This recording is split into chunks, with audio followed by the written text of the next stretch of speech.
nuevo bloque de 40D, Argentina en Democracia, nos estamos preguntando y haciendo un recorrido que va más allá de estos 40 años, como mucho de lo que hablamos acá, pero que es un debate que todavía tiene sus idas y vueltas en la sociedad argentina, los proyectos de eutanasia, de muerte digna. Lo hablábamos acá en el corte, hay 5 proyectos presentados hasta el momento y hay, bueno, un avance lento de los proyectos, pero también de la discusión a nivel social. Vos lo decías recién, José, cuando terminabas el bloque anterior, decías, bueno, nos estamos preguntando si podemos decidir cómo vivir, nos preguntamos cómo queremos morir. El caso, lo llevamos a un caso pediátrico en donde definían los familiares, en este caso de Camila Sánchez, bueno, que ya era necesario desconectarla, ¿no? Ahí discúlpame, ahí te hago un comentario. Corrija todo lo que... Nosotros estamos, y cuando digo nosotros los pediatras, la diferencia con los adultólogos, que están las madres. Es decir, la mujer, madre, cuando ve a su hijo sufrir, prefiere perderlo que seguir teniéndolo así. Es impresionante. A mí eso es mi experiencia, 30 años de terapista intensivo. Es muy te van curtiendo mucho esos diálogos, Sí, José, porque digo, ¿cómo te pegan? Las vivencias de madres que dicen, pero ¿cómo va a soportar esta situación? Bueno, sí, Dios me va a ayudar. Claro. Una fe, gente con una fe religiosa, fe en la trascendencia, y muy fuerte, pero muy fuerte. Entonces esa es la ventaja que tenemos los pediatras, ¿no? Las madres cuando se ponen, son unas leonas, y guay con no ponerse, porque la va a tener que pelearla fuerte. Es muy importante lo que está diciendo José. Fíjate vos, ¿qué madre querría la muerte de un hijo o de una hija? ¿Por qué? Porque está visto que en estos estados vegetativos donde está toda la corteza muerta, o sea, el paciente no traga, no tiene placer, no tiene dolor, no tiene sed, no sabe que no sabe, no sabe que no sabe, no tiene interrelación porque no tiene corteza. ¿Tá? Entonces, después de un tiempo, los familiares, las madres incluidas, lo empiezan a ver, y esto está descrito mundialmente, no solo aquí en la Argentina, como una caparazón o como un cuerpo que respira. El caso Marcelo Díez, la hermana Adriana lo definía, ese que está ahí ya no es más Marcelo, es un cuerpo que respira, decía Adriana. Entonces, ellas ya se han dado cuenta que el que está ahí ya no es más su ser querido, que se ha ido hace rato. ¿Por qué? Porque no siente placer, no siente dolor, no puede ni tragar. Ahora, lo dijiste recién, el caso Marcelo Díez, que también es un caso emblemático porque, bueno, Marcelo Díez, van a escuchar su historia ahora, un joven neuquino que se accidenta en 1994. El fallo de la Corte Suprema sale un día y a las horas fallece Marcelo Díez, que durante 20 años había tenido sus familiares pidiendo que le otorgaran la posibilidad de una muerte digna. Lo repasamos. Durante este día se conoció el fallo, que es único en la jurisprudencia nacional y que obviamente ha generado muchísima polémica. Tiene que ver con la decisión del máximo Tribunal de Justicia de nuestro país, que reconoció después de 20 años el derecho de todo paciente a decidir sobre su muerte digna. El caso se registró en Neuquén y con este fallo, la Corte federaliza el criterio de aplicación de la llamada muerte digna. Frente a esto, la Corte resolvió que corresponde la aplicación de la llamada Ley de Muerte Digna, aprobada en 2012. El caso es realmente aterrador porque esta persona en 1994 tuvo un accidente de moto. Los padres durante 14 años lo mantuvieron, si se puede decir, y entre comillas, vivo. Y recién cuando los padres mueren, sus hermanas dicen, bueno, nosotros no tenemos la misma opinión que nuestros padres, nosotros queremos que nuestro hermano tenga una muerte digna. Ha sido bastante complicado porque la clínica se los ha rechazado, la clínica incluso ahora con un fallo judicial mediante no quiere hacer la práctica y lo quiere trasladar a otro lugar. Lo cierto es que el monseñor Virgilio Bresanelli, el obispo de Neuquén, está proponiendo incluso que él se lo llevaría a su casa y que él lo cuidaría, como si él fuera un familiar de esta persona. ¿Qué es lo que pasa con esta persona? No tiene ningún tipo de posibilidad de recuperación, está en un estado vegetativo permanente. No lo digo yo, lo dicen 3 comités bioéticos, lo dicen los médicos que lo atienden, y es en principio un caso que no debería haberse judicializado. Se judicializó porque las hermanas así lo hicieron antes de que saliera la ley de muerte digna.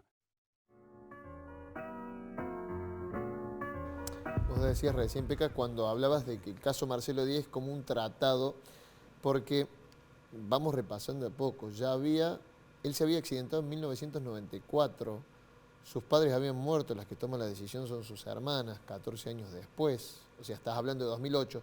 2012 hay una ley que ya permite darle una muerte digna a Marcelo, y sin embargo, eso que veíamos recién era del 2015, y todavía esa familia estaba bregando por... Mirá, es muy por poder importante darle el una caso, posibilidad. primero porque fue la Corte Suprema de Justicia, o sea que eso marca jurisprudencia muy fuerte. Segundo, porque uno cuando lee el fallo, que es un tratado de bioética, se da cuenta que ahí han actuado muchos, bueno, yo conozco varios de los que actuaron, muchos bioeticistas. ¿Por qué? Porque los jueces le han puesto la parte formal, pero casi todo ha sido redactado por bioeticistas, ese fallo. ¿Y por qué? Porque la bioética es una transdisciplina que nos enseña a saber que hay algo más que la parte de el poder subsistir con una muerte indigna, con una caparazón o con un cuerpo que respira, como decían las hermanas. Pero, ¿cuál fue lo más importante a mi entender? Que salió en el 2015, ¿no? El fallo, conjuntamente con la modificación del Código Civil. Lo más importante que dicen en la Corte Suprema es instar a todos los hospitales a que en estos casos no se judicialice. Eso fue para mí lo más sustancial, es muy sustancial el fallo de la Corte, pero indica a que no pase lo que está pasando en este momento en Córdoba, que alguien que está vulnerado por la enfermedad, vulnerado por tener que decidir desconectar de una alimentación, como decía José, que es un tratamiento médico invasivo porque es artificial, es un tratamiento médico invasivo mundialmente, no porque se nos ocurra a nosotros, ya está vulnerado por el dolor que tiene que decidir desconectar, y encima tiene que estar vulnerado porque a un padre se le ocurre decir, no, yo me lo voy a llevar a mi casa, como si Marcelo fuera una planta que cuidar. Claro, como decía el obispo en Neuquén, que se lo quería llevar a su casa. Yo la verdad que no lo conozco en persona, pero está realmente equivocado porque él no es quien para llevarse a una persona a fallecer en su casa. ¿A cuidar qué? ¿A cuidar qué? Si la familia, porque Marcelo no podía decir porque no tenía corteza, si la familia se acordaba de que José, viendo una Reader Digest, una revista, había visto el caso de Nancy Cruzan, que él no quería que pasar por todo esto que pasó. Finalmente ¿Vos lo te tuvo estás que pasar. refiriendo a José o al caso actual? No, o el caso actual es muy parecido. Porque, ya lo vamos a repasar, el caso, sí. como dijiste José, pero el caso de Marcelo decís. En el caso de Marcelo, perdón. Sí. En el caso de Marcelo es realmente paradigmático porque los jueces dicen, no señores, no judicialicen, no revictimicen a la familia haciéndolos pasar por la justicia. Ahora, ya había una ley promulgada en todo el país, había ya estudios sobre el tema, pero sin embargo, era una ley que tenía vigencia en todo el territorio nacional y había una clínica neuquina que se oponía a la voluntad de los familiares, había un debate, si se quiere, religioso, moral en la sociedad neuquina, y eso impedía todavía que, o sea, 3 años después de la sanción de la ley, tuvo que salir la Corte a decir, esto vale. Cualquier tipo de fanatismo es malo. Por eso justamente la Corte se encarga en decir, señores, hay una ley, háganla cumplir, no judicialicen estos casos, no revictimicen a la familia, que es lo que está lamentablemente pasando en Córdoba por estos días. Esta cuestión vuelvo al caso 10, porque me parece que vos lo marcaste como señero, como emblemático. Esta cuestión de que los padres habían tenido una decisión y después sus hermanas tuvieron otra decisión con respecto a la prolongación de esa agonía. Esto es muy frecuente, ¿sabes por qué? Justamente por eso sacamos este libro, perdón, esto no es un chivo, sino que yo siempre pongo ese ejemplo que es medio burdo, pero es como si a vos te empujaran al mar y en el medio, cuando estás tratando de sobrevivir, pidas una máquina internet y para hacer un curso de cómo aprender a nadar. No, estos temas hay que reflexionarlos antes. Cuando uno los reflexiona antes, habitualmente hay un consenso en la familia. Cuando uno no los reflexiona antes, bueno, para eso estamos nosotros, como José y toda la Comisión de Bioética y todos los bioeticistas, para tratar de reflexionar conjuntamente con la familia quién es el que termina determinando, perdón la redundancia, la dignidad de una persona. Cuando realmente comprenden que esa persona que está ahí no es más Marcelo, no es más José, no es más el Pecas, cuando terminan comprendiendo eso, lo entienden perfectamente y realmente pueden aceptar que no están dejando morir a su familia, están permitiendo que la naturaleza actúe, que no es lo mismo. Los dos son especialistas en bioética y dejan clara su posición. Creo que ya lo hablamos en algún programa, Pecas. Les voy a hacer escuchar a ustedes y a los que nos están mirando lo que dice el director del Instituto de Bioética de la Universidad Católica Argentina. Es un presbítero, Rubén Revelo, que, bueno, en una interesante producción de Canal Encuentro lo cruzaban con un médico colombiano, pero esto era lo que decía sobre el juramento hipocrático y también sobre la prolongación o no de ese encarnizamiento terapéutico y de la vida en casos innecesarios. Lo vemos. La interpretación del suicida joven, del suicida enfermo terminal, es una interpretación absolutamente suya del juramento hipocrático, porque si nos atenemos a la letra del juramento y las adaptaciones de Ginebra, lo que dice es otra cosa totalmente distinta. Dice, me negaré a administrar veneno alguno por más que la misma persona me lo solicite.